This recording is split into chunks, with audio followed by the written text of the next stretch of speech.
This is the first time that we're going to look at a Bleachers 23 karat gold card. Many of us have some of these Bleachers 23 karat gold cards in our collection, but there's not a lot of good resources about them. If you haven't seen them, they were made by attaching two thin sheets of gold to a cardboard insert. Okay, that's how they were making these cards. But for whatever reason, they're not really sought after by collectors. They have limited value for, I think, a variety of reasons. Basically, in my opinion, they're a little bit chaotic to collect, and it's hard to find an organized source of information for these cards. I really think that would help if we had just a nice, solid, organized list. Other reasons that collectors may not be going after these cards. Again, just my opinion here, but first, although the cards were produced by Bleachers, different companies would give license for the production of the cards. So there's some confusion there that could creep in. For example, is this a card from the company Classic? Or is this a Fleer card? Or is it just a Bleachers card? So, a little bit of confusion there. Secondly, they were produced over a span of years, starting in 1994. So there's sort of this ongoing set of cards. Third, variations in designs and boxes exist, and that complicates things a bit more. Some of us, we would buy one of these cards in a different box and actually kind of end up disappointed realizing, oh man, I had that exact same card. We were just too hasty to buy that. And I didn't realize that's just a different box. Same card in there. Finally, they issued these at various times when opportunities would arise.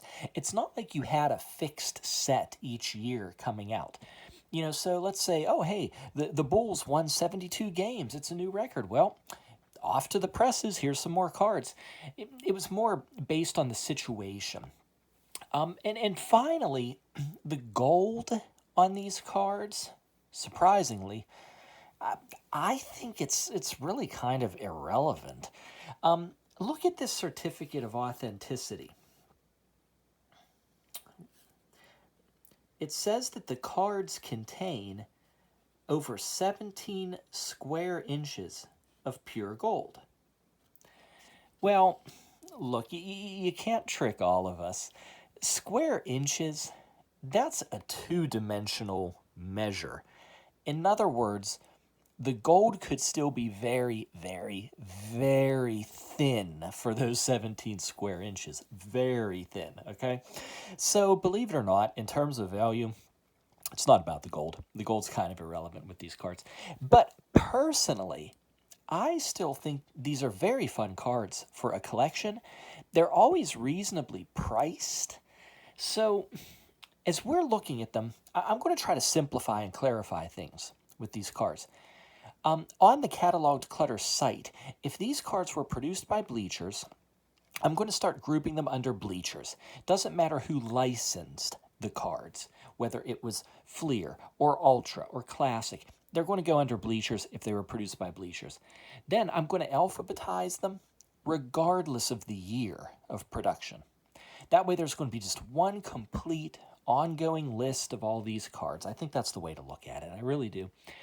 And I want to try to identify and clear up some of these variations, whether it's a variation in the box or on the card itself.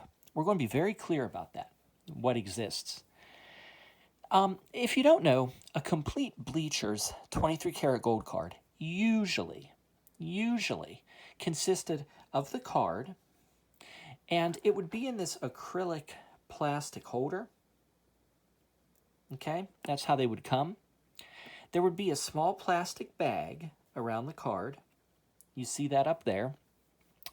Then there would be this certificate of authenticity, and there would be a box that the card would come in. So that's typically your complete collection. So obviously it's the card and the box that concern us collectors the most. And sometimes these boxes, they can be very hard to find. They really can be a pain. I don't know, I guess a lot of collectors might have got rid of them. Well, we're going to start our discussion of these cards with this Scottie Pippen Dennis Rodman card.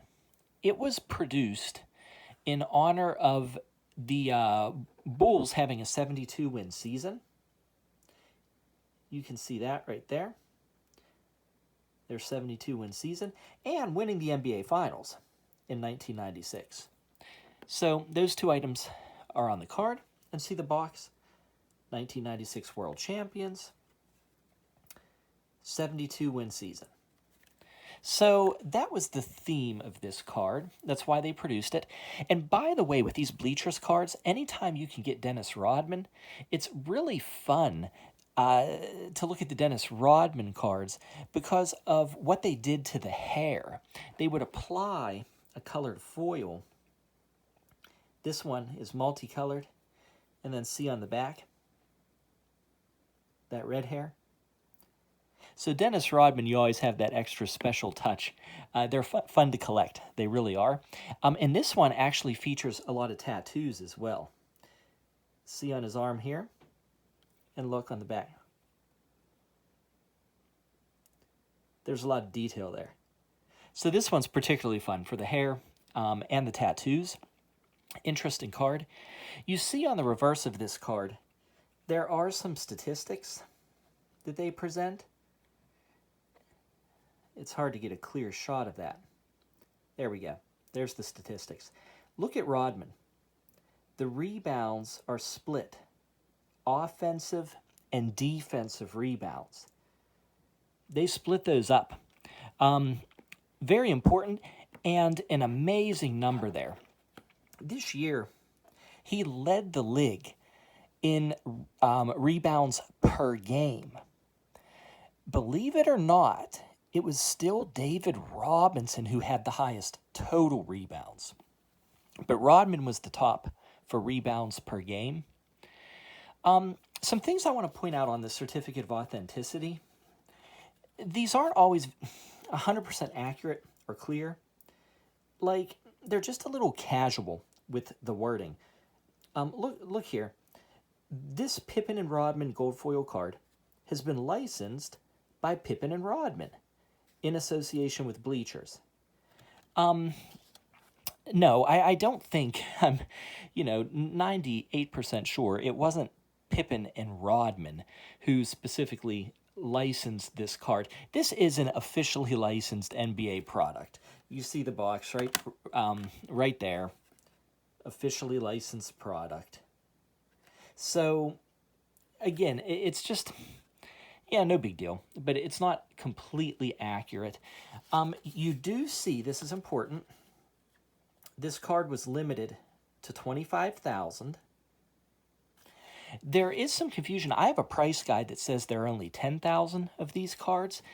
Because the problem is this card, see, they stamped the serial number, but they don't print the total. So this is 4242. We just don't know how many were printed only by looking at the card. You need the certificate of authenticity. Sometimes they would print that total number. This one doesn't. Okay, we need to talk about the box. Very important with this Rodman Pippen card. There are two different boxes. We're going to be very clear. We're going to distinguish between those two boxes. I'm going to call this in my list the Pippen-Rodman box. And that's why. On the front of the box, that's the order of the last names. Pippen-Rodman. So we're going to call it the Pippen-Rodman variation. I like this box the most. There's going to be another video coming right up after this one, probably tomorrow, of the second box. But you see the front features the players in their warm-ups. So you get some images there. There they are. And on the back, we have some profile pics. And this is neat. There's Rodman with the towel draped over his head. A little bit of character there. So you actually have 4 images on that box.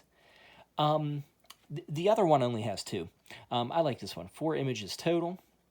So again, we are going to discuss this card in a second video, just so you can be aware of that second box design. I just think being aware of the box variations is really important if you're going to be building a set of these Bleachers cards. That way you can decide, do I really need that second version? I already have the card. Or, maybe you want all of the variations.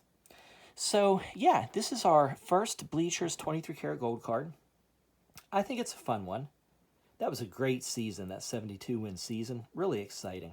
Really exciting. And again, you got to love what Bleachers did with the hair. So, yeah, there you go. Hope you enjoyed looking at it. Learned something from the discussion. Thanks for watching. Bye-bye.